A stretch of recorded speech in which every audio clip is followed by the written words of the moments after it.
अस्सलामुअलैकुम वरहमतुल्लाहि वबरकातुहू।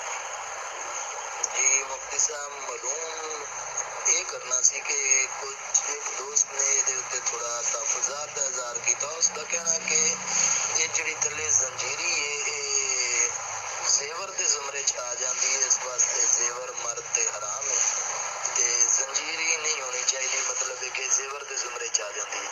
तो मालूम ही करना है कि वाकया इस तरह है कि ये जेवर के जुमरे च आ रही है। मेहरबानी रहेगी जी, रहनुमाई करें।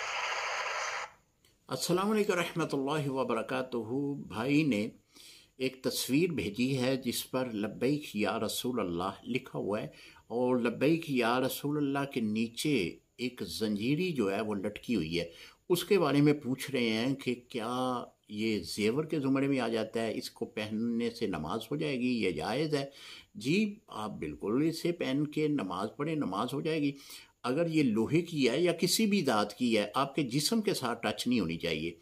कपड़े के साथ लगी है तो इस तरह नमाज आपकी हो जाएगी। बाकी रहा कि ये जेवर के ज़ुमरे में आएगी, जेवर तो नहीं बनता। ये तो एक लब्बैक या रसूलल्लाह सल्लल्लाहु अलैहि वसल्लम के इस कलमे को खूबसूरत नज़र आने के लिए इस जंजीरी को मज़ीद खूबसूरती से मुज़य्यन किया गया है। लिहाजा ये जेवर भी नहीं है और इसको अगर आप पहन कर कमीज़ के साथ लगा कर, यानी आपकी बॉडी को टच ना करे, सिर्फ कमीज़ के साथ या फिर वेस्टकोट के साथ या कोट के साथ ऊपर लगा हुआ हो तो नमाज पढ़ें, खा किसी भी दात की हो, नमाज हो जाएगी। अस्सलामु अलैकुम रहमतुल्लाहि व बरकातुहू।